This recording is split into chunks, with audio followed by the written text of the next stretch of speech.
L'axe Iran-Russie est donc au cœur de la guerre. C'est ce qu'on apprend aujourd'hui, c'est un scoop britannique, on l'a dit ici. On savait que les mollahs de Téhéran fournissaient des drones à la Russie, on le savait. Mais là, c'est une toute autre dimension dont on parle, puisque avec les informations que nous allons vous donner, on comprend qu'une partie importante des obus, des roquettes, des balles russes qui tuent des Ukrainiens sont aujourd'hui iraniens et iraniennes. Ces obus, ces roquettes, ces balles, ça vient directement de Téhéran. Alors là aussi, on n'est pas loin d'un roman de Tintin quand on voit comment ces bateaux, comment ces cargos bourrés, ces containers bourrés d'armes iraniennes ont été acheminés vers la Russie. On va d'abord découvrir ça. De quoi s'agit-il précisément? Voici les indispensables avec Justine Fraissinet. Bonsoir Justine. Bonsoir David, bonsoir à tous. Alors on parle de convois maritimes. Que sait-on de ces convois? Bien, c'est la chaîne britannique Sky News qui révèle cette information. Ces deux bateaux, les voici, deux immenses porte-conteneurs russes, plus de 100 mètres de long pour 15 mètres de large. Leur nom, le Mousa Jalil et le BG. Ces deux cargos ont été pistés par image satellite et finalement repérés ici, vous allez le voir, dans le port iranien d'Amirabad, en bord de mer Caspienne. De là, ils ont pris la mer, cap au nord, direction la Russie, et ils accostent quelques jours plus tard, vous allez le voir, ici, dans le port russe d'Astrakhan. Mais la principale information de cette enquête, c'est la nature de la cargaison. Elle est décrite par les services de renseignement britanniques comme la plus grosse quantité d'armes jamais livrée en Russie. 100 millions de munitions de différents calibres, ça va de la simple Kalachnikov aux mitrailleuses lourdes. Il est aussi question de 300 000 obus, des grenades, des roquettes anti-chars, des mortiers ou encore de 10 000 gilets pare-balles et casques. Pour plus de discrétion, la Russie paie les munitions en espèces et parvient donc à contourner les sanctions occidentales. Bien sûr, ces informations sont difficiles à vérifier sans avoir accès aux sources en question, mais Sky News a une réputation de sérieux. Et comme souvent dans de pareils cas, personne, ni en Iran ni à Moscou, n'a souhaité réagir. Bon, 100 millions d'obus, de balles, de roquettes, 100 millions de munitions. Est-ce qu'une telle livraison, aidez-nous à nous faire une idée, est-ce que c'est significatif pour la Russie? Oui, c'est significatif parce qu'on sait qu'en ce moment, en Ukraine, Moscou tire environ 20 000 obus par jour. Et donc, en faisant un calcul rapide, cette cargaison de 300 000 obus représenterait la consommation de 15 jours. Point important, la chaîne britannique évoque ces deux cargos parce qu'ils ont été explicitement repérés. Y en a-t-il d'autres qui ont pu passer inaperçus? Eh bien, c'est ce que croit l'Ukraine. Nous nous attendons à ce qu'il y ait davantage de soutien de ce type et nous demandons à l'Iran de cesser d'être du mauvais côté de l'histoire. Voilà ce qu'a déclaré l'ambassadeur d'Ukraine au Royaume-Uni. L'équivalent de 15 jours de munitions utilisées par la Russie, effectivement, ça n'est pas rien. Est-ce que, Justine, l'Iran est un producteur d'armes ou est-ce que ces armes viennent d'ailleurs? Bien, de toute évidence, l'Iran produit elle-même ses armes parce que cela fait des années qu'elle renforce son arsenal militaire en produisant des munitions de toutes sortes et les armes qui vont avec, des fusils de précision, des lance-roquettes, de la défense antiaérienne et même des chars de combat, des drones évidemment, on le sait. Et depuis l'année dernière également, des missiles balistiques hypersoniques. On sait également que ces dernières années, l'Iran a fourni des armes, notamment à l'armée irakienne, à des groupes de miliciens chiites, au Hezbollah libanais, à l'armée syrienne et donc désormais, selon toute vraisemblance, à la Russie. Merci Justine.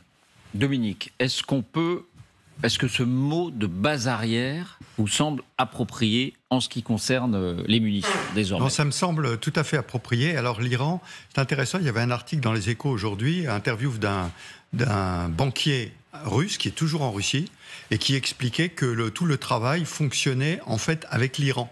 Et il citait l'Iran bien avant la Chine. Et donc les liens importants entre la Russie et l'Iran. Donc déjà, le fait que ce soit l'Iran ne me surprend pas. Le deuxième point, c'est que la mer Caspienne, c'est génial, c'est une mer intérieure.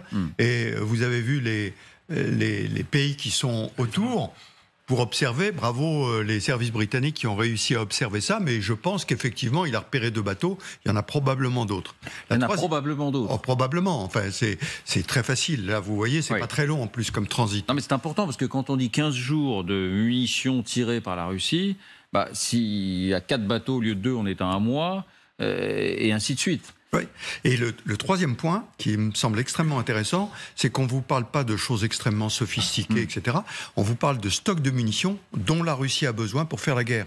Ça veut dire quoi? Ça veut dire que la Russie n'est pas capable de les produire à ce rythme-là ou de les sortir à ces stocks. Vous savez, depuis très longtemps, on parle des stocks russes en disant, ça y est, ils vont arriver au bout, on ne sait pas, etc. Le fait qu'ils soient approvisionnés dans ces matériaux par l'Iran montre qu'il y a un problème, soit de production, soit de stock en Russie, et qui sont obligés de s'approvisionner. Au passage, de l'autre côté de la barrière, si j'ose dire, vous savez que la réunion de l'Union européenne, c'était ça. On va y venir. Comment répliquer? Nous, est-ce qu'on peut répliquer à ça en matière de livraison de munitions? Mais c'est intéressant de voir qu'il n'y a pas que les Européens qui ont un problème pour approvisionner l'Ukraine. Il y a la Russie qui a du mal à s'approvisionner et qui est obligée de demander à l'Iran. Comme on le savait à propos de la Corée du Nord, mais là, l'Iran qui fournit directement. Est-ce que vous diriez que d'une certaine manière, c'est une nouvelle donne? Parce que c'est vrai, on l'entendait, on l'entend encore beaucoup. La Russie s'épuise, ils ne pourront pas continuer à ce rythme. Bien sûr, il y a le problème des hommes, même s'ils en ont beaucoup, mais on entendait beaucoup qu'il y avait le problème des munitions. À partir du moment où ils ont cette base arrière et où on est sur ces ordres de grandeur-là, est-ce que d'une certaine manière, ils ne sont pas, entre guillemets, tirés d'affaire quant à cette guerre au quotidien, comme vous dites, c'est-à-dire celle des obus, celle du champ de bataille? Alors le premier point, c'est que ça nous éclaire sur les limites des capacités russes elles-mêmes. Ça oui. Oui, donc c'est intéressant. Oui. Ça veut dire qu'après, le problème de l'approvisionnement en Iran est un autre sujet. Vous voyez, tant que vous dites la Russie a des stocks inépuisables, va continuer, vous ne pouvez pas faire grand-chose. Si vous savez que tout ceci vient d'Iran, vous savez d'où est le point d'origine, et donc vous pouvez peut-être vous attaquer à ce point d'origine. Au fond, pour vous, c'est plutôt encourageant. Oui, oui, pour moi c'est encourageant. Ça veut dire que les Russes ont un vrai problème de stock de munitions. Je vous donne la parole, Mariana, mais s'attaquer à la livraison iranienne, qu'est-ce que ça veut dire? On va bombarder la mer Caspienne et les cargos chargés d'armes iraniennes? Il y a bien des moyens d'arrêter un flux qui passe par des mers entre l'Iran et la Russie. Dites-en plus. Non, j'en dirai pas plus, parce que, si vous voulez, les services britanniques sont très forts pour identifier. Des services travaillent beaucoup sur l'Iran pour d'autres sujets et peuvent travailler sur ce sujet-là. Comme vous le savez, l'Iran est en première ligne. Aujourd'hui, je crois qu'on doit être à 8 jours de la capacité de créer une arme nucléaire en Iran. Et donc, les Israéliens s'y intéressent de très près. Les Américains s'y intéressent de très près, les Britanniques s'y intéressent de très près. Je rappelle qu'il y a des mouvements en Iran. Malheureusement, pour les femmes iraniennes, je ne vois pas très bien comment ça débouche, mais il y avait des vrais sujets avec l'Iran.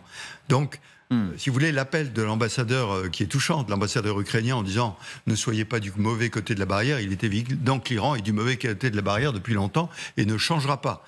Donc voilà, il faut prendre des méthodes de confrontation avec l'Iran sur ces sujets-là. Et d'un point de vue international, est-ce que ce serait légal d'intervenir en mer Caspienne pour arrêter ces bateaux?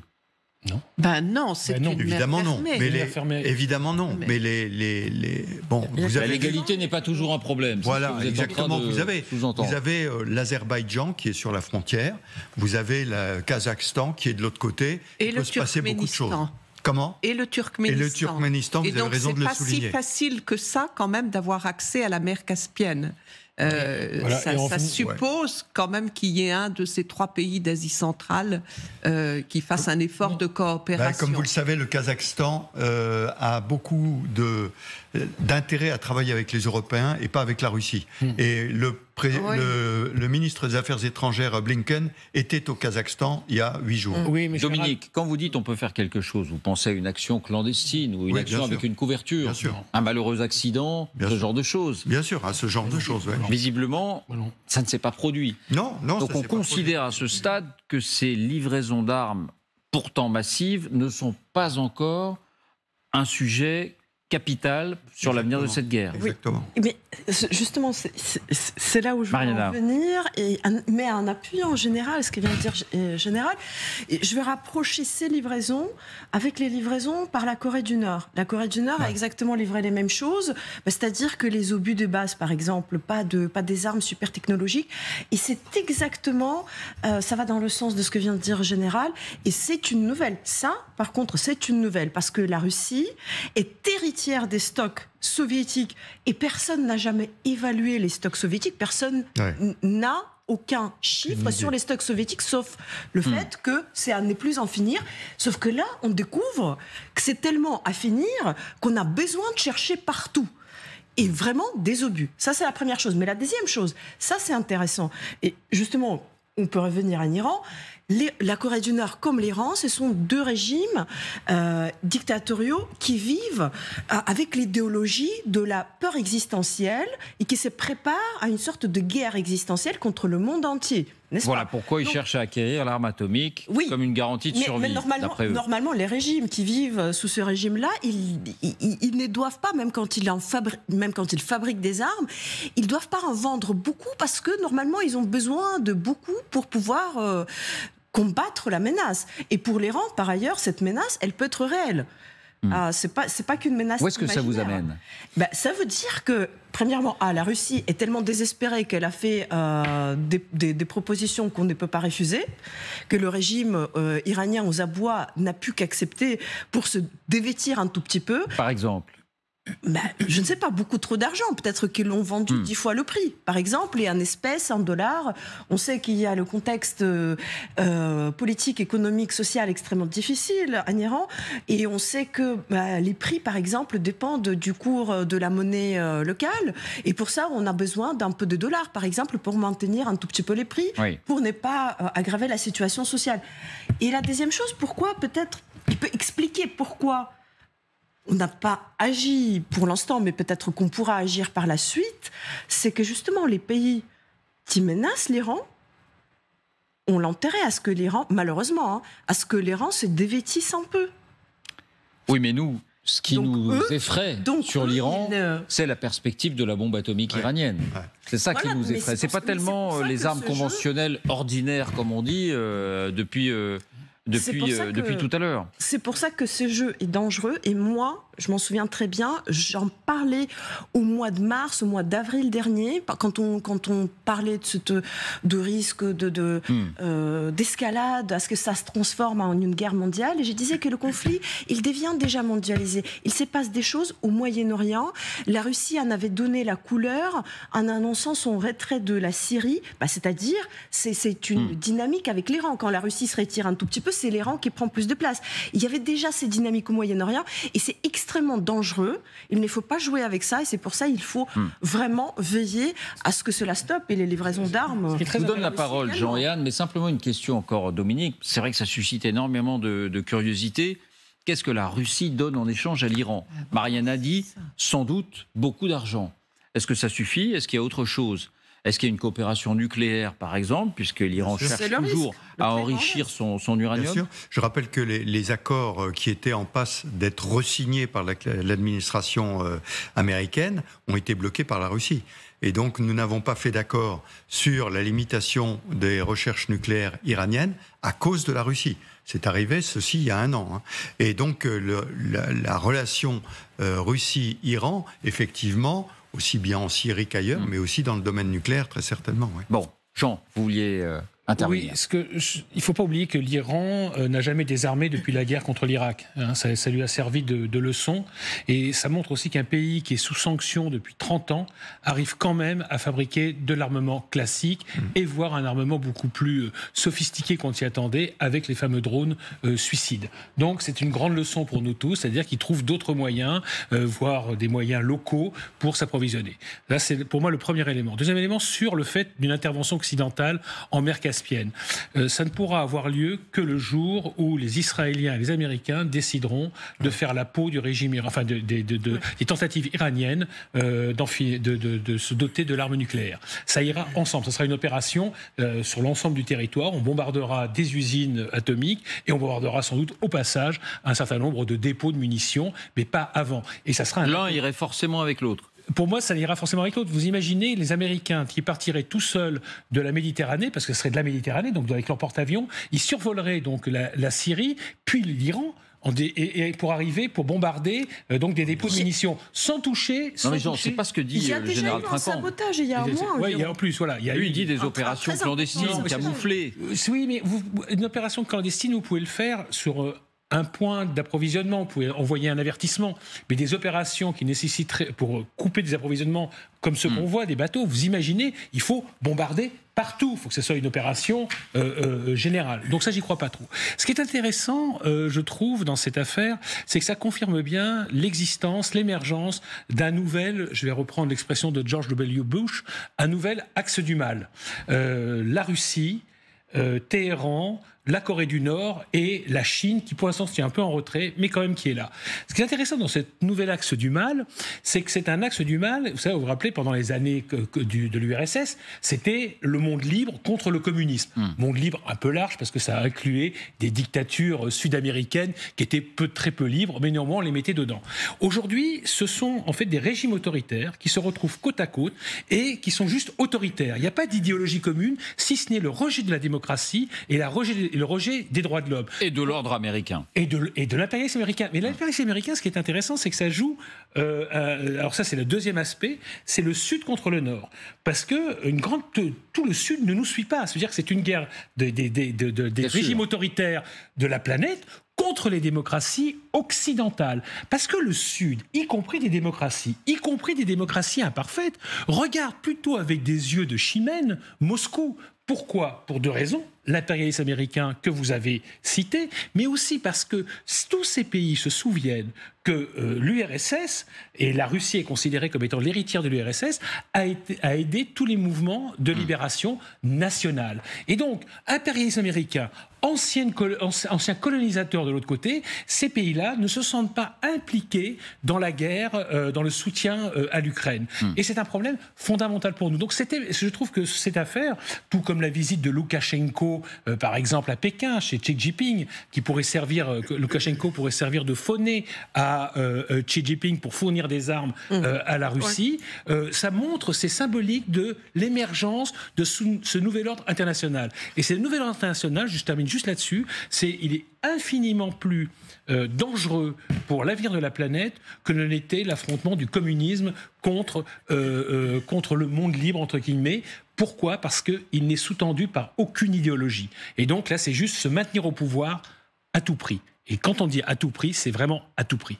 Anne, il y a deux façons de voir les choses. Donc après cette révélation de la presse britannique, des services secrets britanniques, puisque de toute évidence, ça vient de là, oui. C'est plutôt une nouvelle encourageante parce que ça montre que la Russie est à court de munitions, est à court d'obus, est à court de roquettes, ou bien la Russie possède une nouvelle ressource, et une nouvelle ressource en quantité avec ses livraisons d'armes iraniennes. Quelle est votre vision à vous ? Je partage ce qui vient d'être dit, qui signifie que la question iranienne est une question qui est très importante. Et donc, merci de l'avoir soulevée aujourd'hui. Alors, le bon côté des choses, le côté encourageant, c'est en effet que cette affaire révèle les faiblesses de la Russie. Ça veut dire très clairement que la Russie n'a ni les stocks, ni la capacité de production de ses obus et de ses munitions. Ça va quand même à l'encontre d'une idée qui était bien établie, que la Russie avait une puissance militaire importante. Ce qu'on voit aujourd'hui, c'est que ça n'est pas le cas. Pour moi, la grande interrogation et quand même grande inquiétude, c'est de savoir ce que l'Iran demande en échange. On a parlé de la coopération dans le domaine nucléaire. C'est évidemment la première question qu'on se pose. Et bien sûr, ça, c'est une inquiétude. Ça suscite aussi d'autres questions. Par exemple, on a évoqué la question du Kazakhstan. Certes, le Kazakhstan est tourné vers l'Europe, tourné vers les États-Unis, tourné vers la Chine, mais le Kazakhstan est aussi fragile. Le Kazakhstan a par exemple une population russophone qui est très importante et qui justement habite dans les territoires du nord du Kazakhstan, limitrophes de la Russie. Les deux pays ont 7000 kilomètres de frontières communes. Et donc, que va faire le Kazakhstan dans cette affaire ? En effet, du fait de la mer Caspienne, le rôle du Kazakhstan peut être important. Mais ça reste un grand point d'interrogation. Bon. Ce que je voudrais, c'est aussi souligner que ce partenariat, qui est plus un partenariat qu'une alliance, n'est nullement nouveau. Rappelez que les relations entre l'Union soviétique et l'Iran étaient déjà à maints égards très bonnes, et que du temps de la Russie post-soviétique, il y a eu aussi beaucoup de coopération. J'ai déjà eu l'occasion de rappeler le contrat qui a été signé en 1995 sur la centrale nucléaire de Boucher, dont on a parlé pendant des années, et puis d'autre part, beaucoup plus récemment, la coopération en Syrie. Lorsque les Russes sont intervenus en Syrie à partir de 2015, ils l'ont fait en partenariat avec les Iraniens. Et donc, ils n'envoyaient pas d'hommes au sol, disait-on à l'époque. La Russie, c'était beaucoup l'infrastructure, l'aviation et les hommes au sol. C'était les Iraniens. C'était beaucoup d'Iraniens. Oui, c'était les Iraniens. Et donc, il y a une coopération de longue date et qui est très bonne. On sait que Vladimir Poutine est un des rares chefs d'État à avoir des relations qui sont assez fréquentes avec le guide suprême. Juste très brièvement, effectivement, c'est important de souligner les bonnes relations qu'il y a eu entre l'URSS et un régime iranien spécifique, celui de Mossadegh, qui a été renversé par un coup d'État et qui a mis à la suite de ça que les Américains ont mis en place le Shah, donc le renforcement du pouvoir du Shah à ce moment-là. C'est intéressant parce que c'était l'époque justement où en Iran, on s'est débarrassé de l'autocratie, l'aristocratie qui gouvernait jusque-là, après le Mossadegh avait nationalisé l'ensemble des ressources pétrolières, et les Américains sont intervenus pour faire cesser ce mouvement-là. Et ça explique en grande partie tout le substrat anti-américain, profondément anti-américain, et effectivement le tropisme pro-russe d'une grande partie de la société iranienne. Bon, avançons, parce qu'on imagine Kiev en train d'assister à la route des cargos, en train d'assister à ces livraisons d'armes qui deviennent massives, puis on imagine l'Occident aussi qui se dit, on pensait peut-être que les stocks russes arrivaient à épuisement, on se rend compte qu'il y a d'une certaine manière une profondeur, une base arrière qui leur permet de renouveler leur stock avec des armes iraniennes. Quelle réplique ? Quand on écoute les Ukrainiens, c'est assez simple, ça tient en 3 choses: des munitions et encore des munitions. Écoutez le ministre de la Défense, Reznikov. Ammunition, and again ammunition. We need 1 million ammunition, 1 million rounds. Voilà, c'est aussi simple que cela. Alors, comment est-ce que l'Occident, à son tour, tente de répondre, enfin, non pas de répondre à l'Iran, mais on sait que l'Ukraine manque terriblement de munitions. On sait que cette guerre consomme énormément de munitions. On le dit sans arrêt, c'est une guerre d'artillerie. Donc, ça mange de la munition énormément. Quelle réponse occidentale ? La suite des indispensables avec vous, Justine. Qu'est-ce qui est en route du côté de l'Occident ? Est-ce qu'il y a une prise de conscience assez récente ? Parce qu'on sait qu'on réfléchit beaucoup aux chars, on parle des avions, mais avant ça, il faut penser tout simplement aux munitions. Où en est-on ? Bien d'abord, ce qu'il faut souligner, c'est que les Occidentaux reconnaissent que leurs étagères sont vides et ils promettent d'accélérer la production pour aider davantage l'Ukraine. 2 décisions devraient être prises le 20 mars lors d'un nouveau Conseil de défense qui réunira les ministres de la Défense des 27. D'abord, la mise en commun des commandes à l'industrie européenne pour justement inciter les producteurs à augmenter leur capacité, un peu sur le modèle de ce qui avait été fait pour les vaccins. Et puis d'autre part, le déblocage immédiat de 2 milliards de dollars. Accélération également en cours aux États-Unis. Franchement, notre base industrielle de défense n'était pas au niveau. Voilà ce qu'a déclaré Colin Kahl, le sous-secrétaire américain à la Défense. Et donc, certaines usines sont sommées d'augmenter leur production, comme celle que vous voyez ici. C'est l'usine de Scranton en Pennsylvanie. C'est notamment là que sont produits les obus de 155 mm standard de l'OTAN. D'autres devraient prendre le même chemin, dont les géants de l'armement Raytheon et Lockheed Martin. Merci Justine et merci à Baptiste Amossé pour le montage.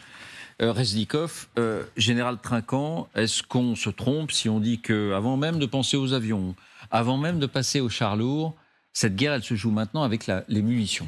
Non, mais bien sûr, on en parle depuis un petit moment. Ce que je trouve remarquable, c'est que la réunion qui a eu lieu en Suède, puisque c'est là qu'il a eu la réunion, avant-hier, on se disait qu'est-ce qu'on va faire, etc. Il fallait mettre 1 milliard sur la table.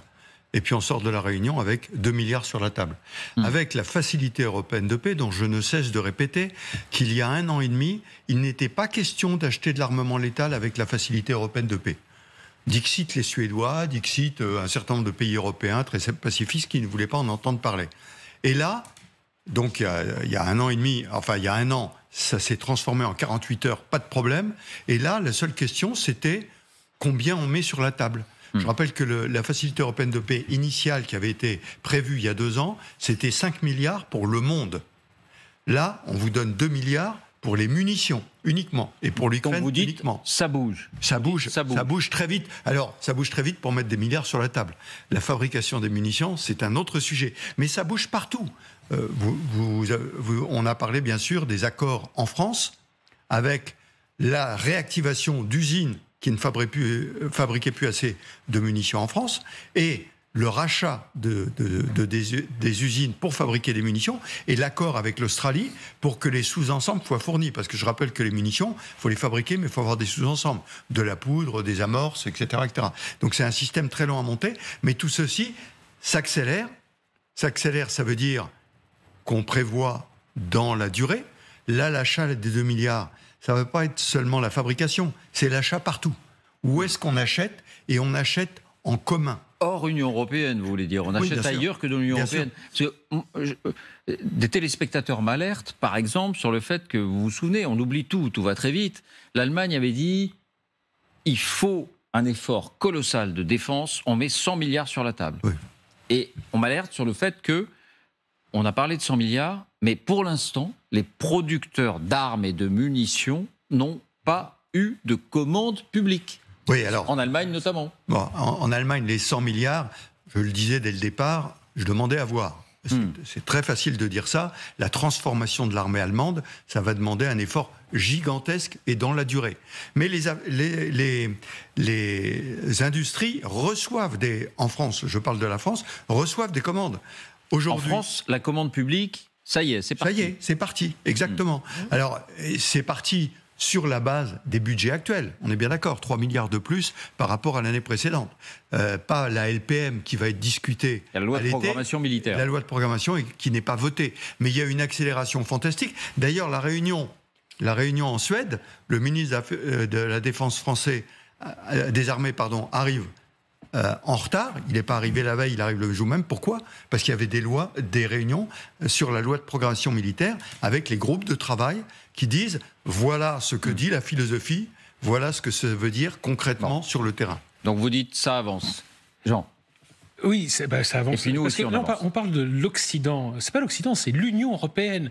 Vous vous rendez compte qu'il y a 1 an, l'idée que l'Union européenne puisse acheter des armes et envoyer des armes, c'était inimaginable. C'était totalement inimaginable. Je vous rappelle quand même que la facilité européenne de paix, dont parle le général à l'instant, on l'a activée en 2 jours. Qui a envoyé des armes immédiatement ? C'est pas l'OTAN.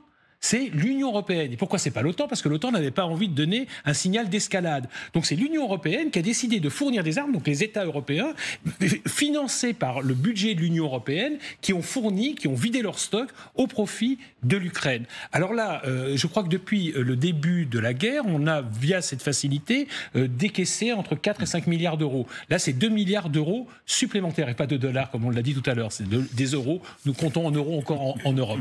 Et donc, pour quelques temps encore. Quelques temps encore. Non, vous ne soyez pas négatif. Donc là, on va effectivement se lancer dans la fabrication, parce qu'on se rend compte qu'on n'est plus en économie de guerre. Ce qui est très intéressant dans cette affaire, c'est que, et d'ailleurs c'est ce qu'a dit le ministre des Affaires étrangères de l'Union européenne, Josep Borrell, il dit « Nous ne sommes pas encore en mentalité de guerre, nous ne sommes pas encore en économie de guerre. » Et on doit passer justement en économie de guerre. Nous, les Européens, mais aussi les Américains, c'est intéressant. Qui freine dans l'Europe ? Américains, c'est que c'est très compliqué. compliqué, le général vient de le répéter, c'est-à-dire qu'il faut remettre en... On a tiré, si vous voulez, depuis 40 ans, les dividendes de la paix. On a désarmé, on a laissé nos stocks tomber en ruine. Nous n'avons pas d'armement. Je veux dire que stocker des armes, ça coûte extrêmement cher. Les Américains ont des stocks d'armes, mais très insuffisants. Là, on parle donc de produire 1 million d'obus. Combien il faut de temps pour produire 1 million d'obus aujourd'hui dans l'Union européenne? Je ne sais pas. Eh bien, il faut 1 an. 1 an. Le problème, c'est que l'Ukraine aura peut-être perdu la guerre d'ici là. Donc il va falloir changer complètement de logiciel si on veut leur fournir le plus rapidement possible. Non seulement des obus de 155 mm, standard OTAN, donc qui équipent nos canons, nos chars, etc., mais des obus de 152 mm qui sont utilisés par les vieux trucs soviétiques. On a identifié, et Thierry Breton, le commissaire au marché intérieur et qui est chargé aussi de la défense, commissaire européen qui est chargé de ces questions-là, a fait le tour de l'Union européenne pour identifier les usines capables de fabriquer des munitions de 152 mm. Il en a trouvé 3. Il y en a 15 qui sont capables de fabriquer du 155, 3 capables de fabriquer du 152.